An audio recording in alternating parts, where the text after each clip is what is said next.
You think you know someone until the moment they step into your boardroom, clueless, and see you at the head of the empire they mocked for years. The scent of citronella and sizzling burgers wafted through the evening air as the Carter family's annual summer BBQ kicked off in suburban Denver. Laughter bounced off the back deck's wooden railings, kids weaved between patio furniture, and uncles sipped craft beers while arguing over fantasy baseball picks. I stood by the gate, the weight of a decade's secrets pressing against my chest, my smile a practiced mask. I leaned against the side gate, 35 now, but still seen as the aimless graphic design grad who never got her act together. My younger sister Abigail commanded the center of the gathering in her cream-colored sundress, animatedly recounting her latest triumph to a cluster of impressed relatives. "She's unstoppable," my cousin whispered to Aunt Linda, their eyes gleaming with pride that never once turned my way.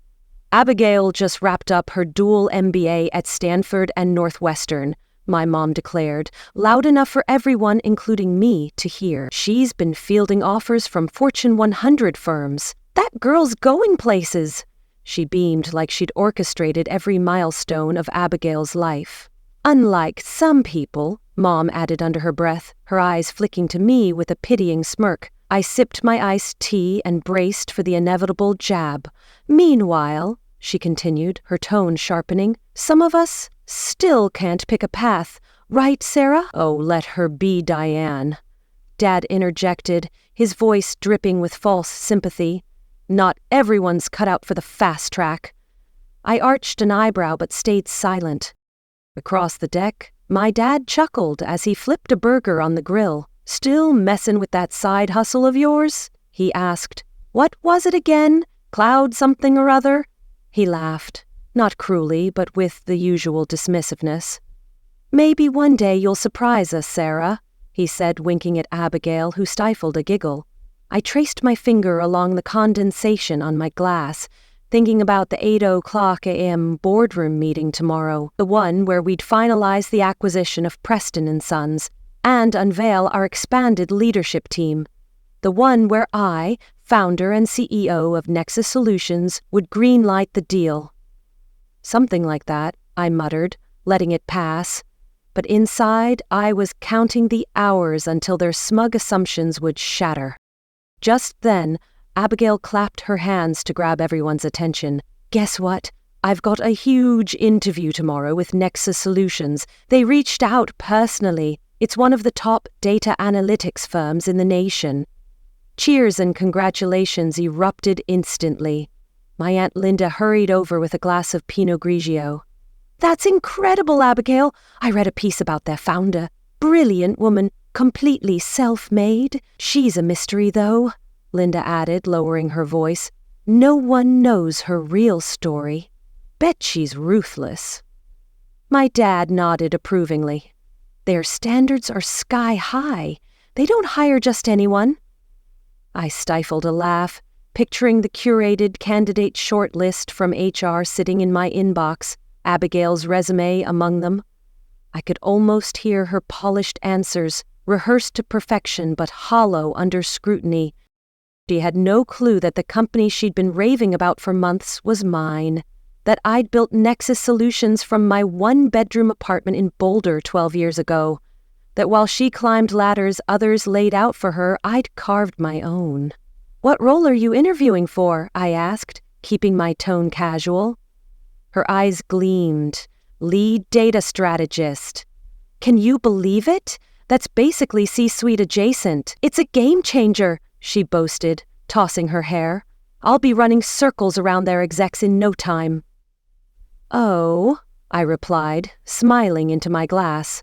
"I'll be curious to see how it goes." She laughed, then added with a condescending lilt, "Maybe once I'm in, I can put in a word for you, Sarah. I'm sure Nexus Solutions has some junior office jobs." "Don't hold your breath, sis," she added, her voice syrupy but sharp. "Meanwhile, don't hire, well, you know." My mom nodded approvingly. "That's so generous, sweetheart. Heaven knows your sister could use the nudge."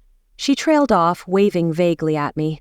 35 and still, Whatever this is, I thought of my sleek corner office in downtown Denver, perched on the 30th floor of Nexus Solutions headquarters, with panoramic windows and a private meeting room.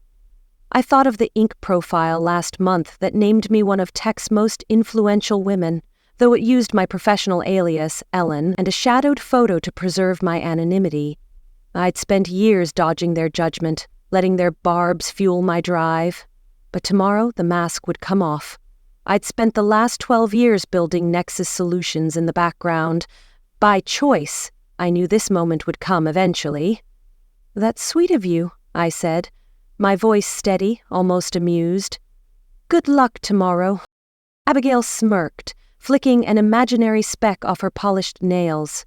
"Some of us make our own luck, Sarah. You should give it a shot sometime." "Poor Sarah," she whispered to Mom, loud enough for me to hear. Always a step behind, isn't she? The conversation shifted to my cousin's new loft, my uncle's golf tournament win, and more of Abigail's academic accolades. I let their words wash over me like white noise. Tomorrow would rewrite everything, and I wanted to savor every second of this last evening, the final time they all saw me as the family's footnote. I caught Mom's eye across the deck, her pitying glance cutting deeper than her words. Not for long, I thought. As twilight settled, casting amber glows across the cedar deck, Abigail stood, clinking her glass for attention. "I've got to head out early," she announced. "I need to be sharp for tomorrow. Nexus Solutions CEO is sitting in on final interviews," she added proudly. "Ellen Carter or something. No one even knows who she really is." "She's probably some corporate shark," Abigail said, smirking, "but I'll charm her, I always do." "Well, they'll love me," she proclaimed, tossing her hair confidently. "By this time tomorrow, I'll be on their leadership team. Maybe then you'll have something to brag about," she teased Mom with a wink. "Oh, honey," Mom gushed, dabbing her eyes theatrically. "We're already so proud. At least one of our daughters stayed focused." "Unlike certain dreamers," Mom added, her voice low but pointed, her gaze locked on me. I glanced at my watch. 12 hours and 45 minutes until Abigail would walk into the boardroom and see me at the head of the table. 12 hours until their entire perception of me shattered.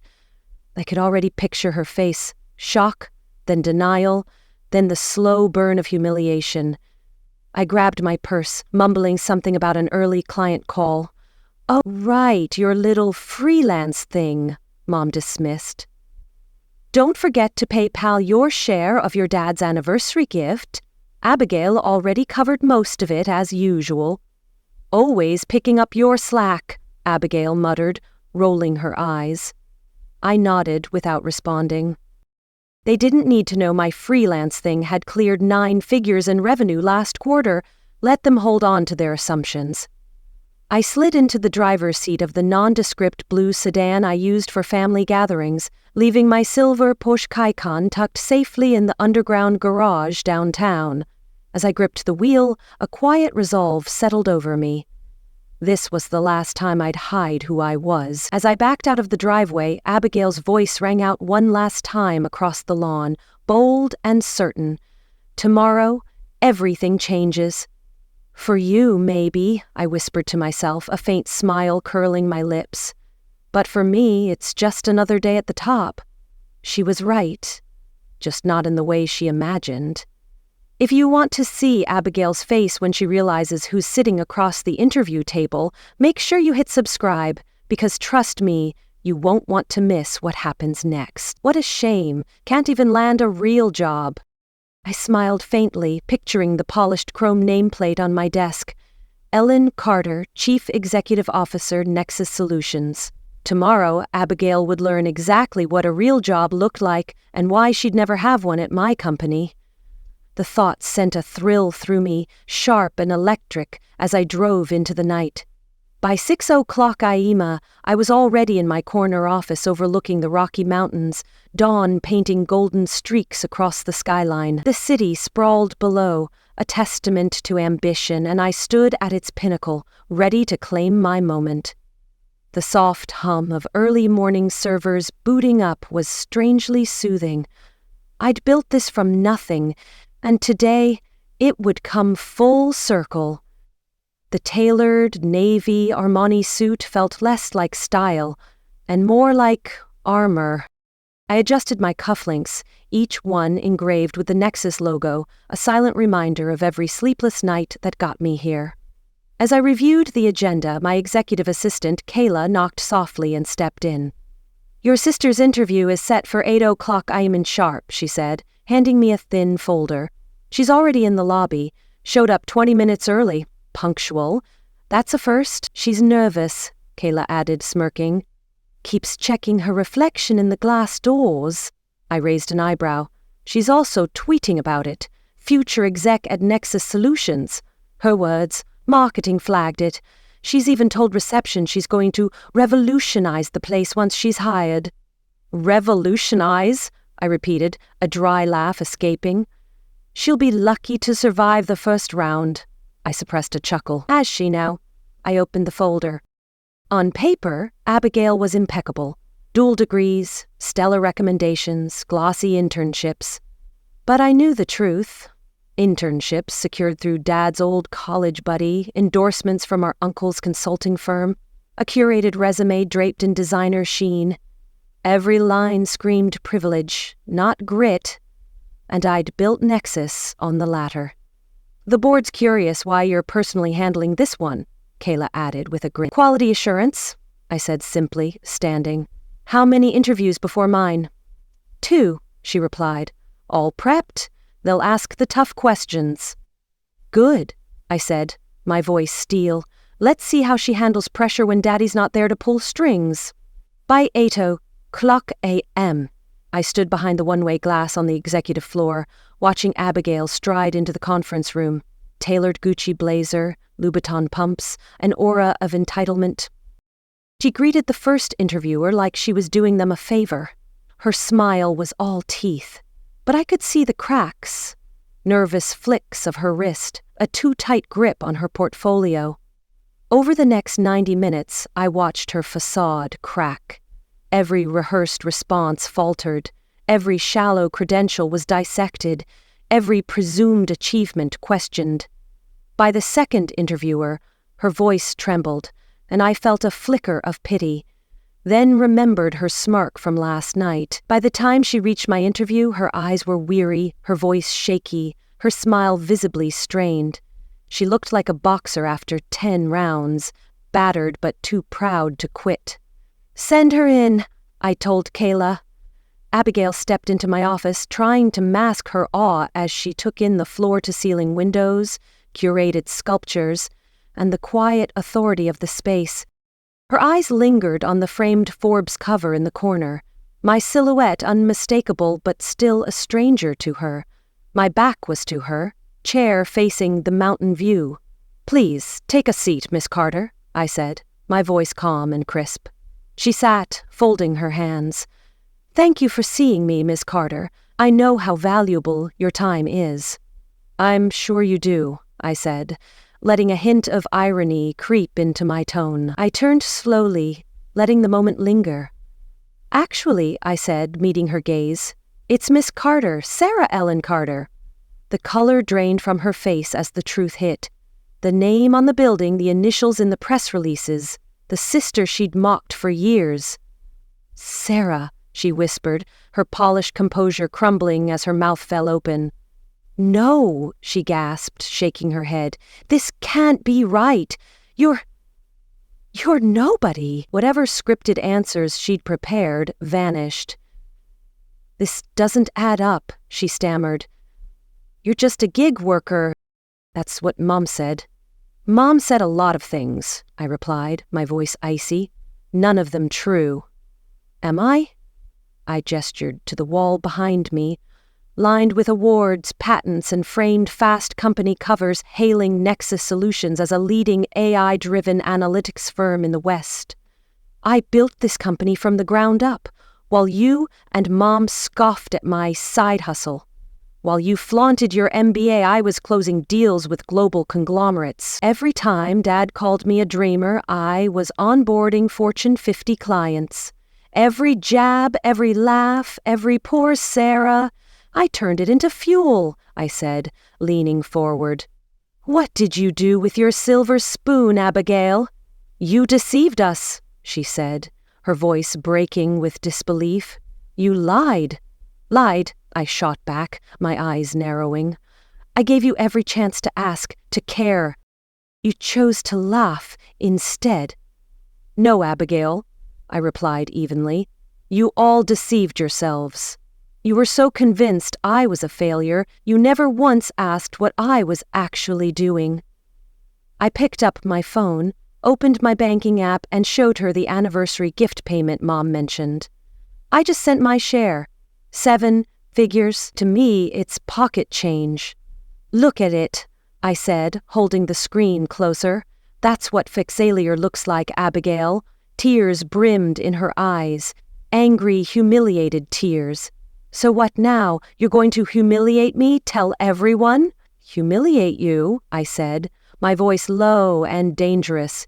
You did that yourself the second you walked in, unprepared.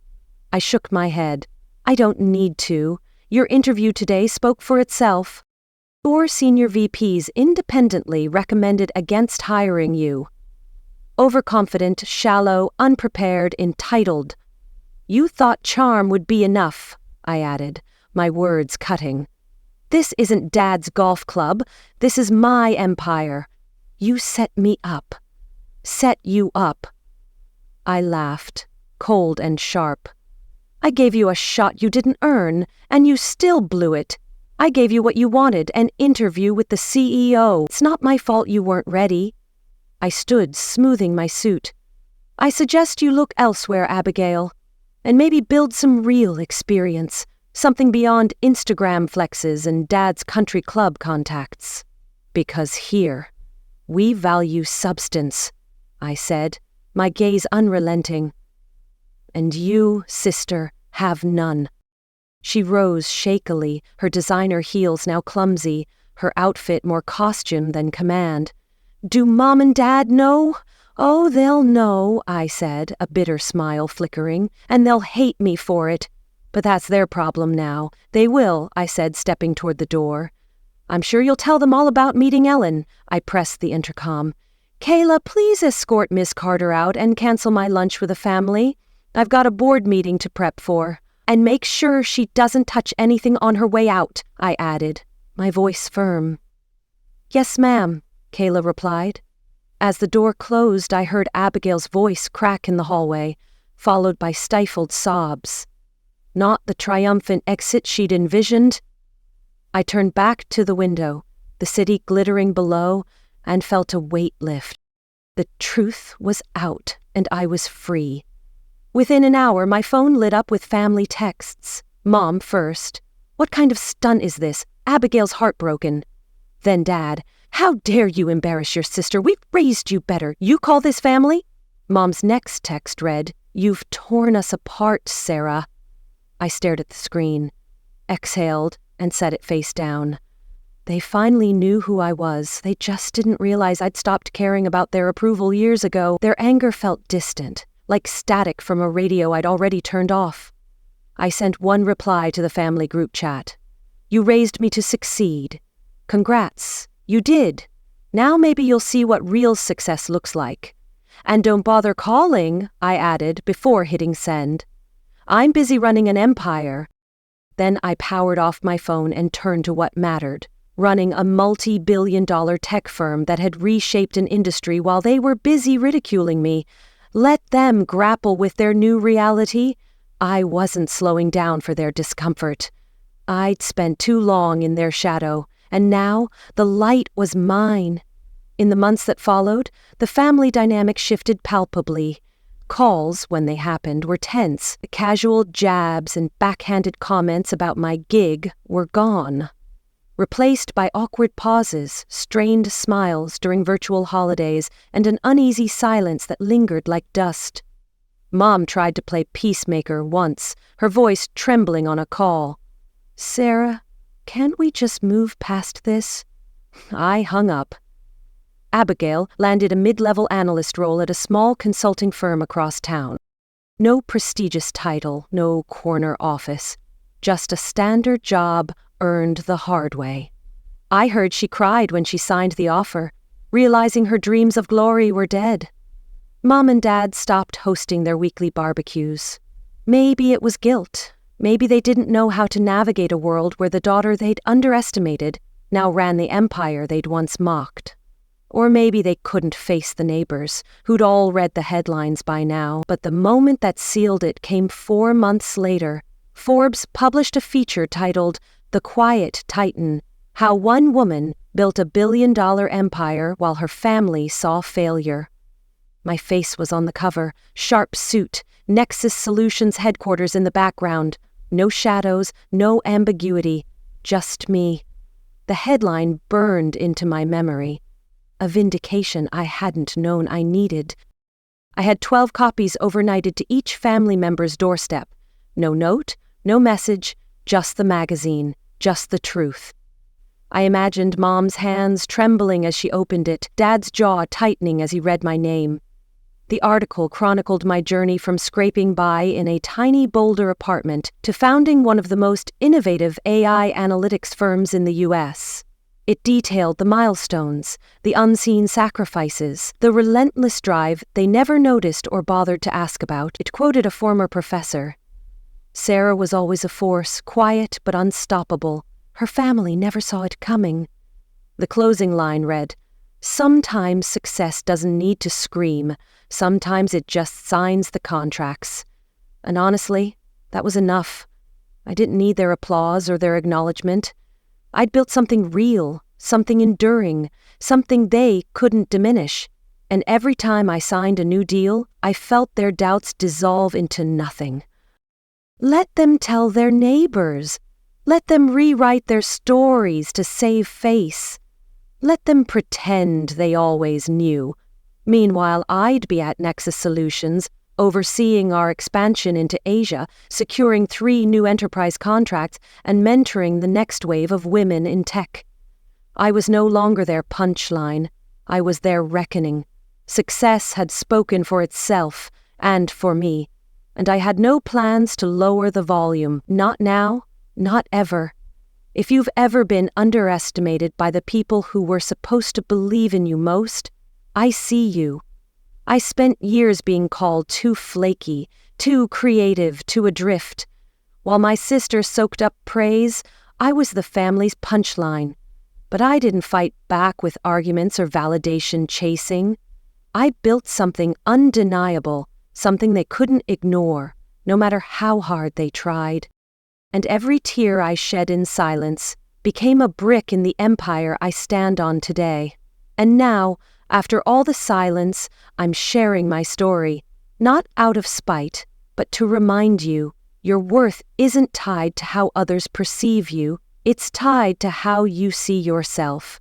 So stand tall, because the world will catch up or it'll get left behind. So, if you've ever felt diminished at a family cookout, if you've hidden your wins to keep the peace, or if you're still grinding in the shadows, drop a comment below and share your story. Tell me what you're building, what you've overcome, or who you're proving wrong, not for vengeance, but for your own damn peace. Because the ones who laughed loudest will be the first to beg for your spotlight. And if you felt a spark of validation watching me go from unemployable to CEO, hit that subscribe button.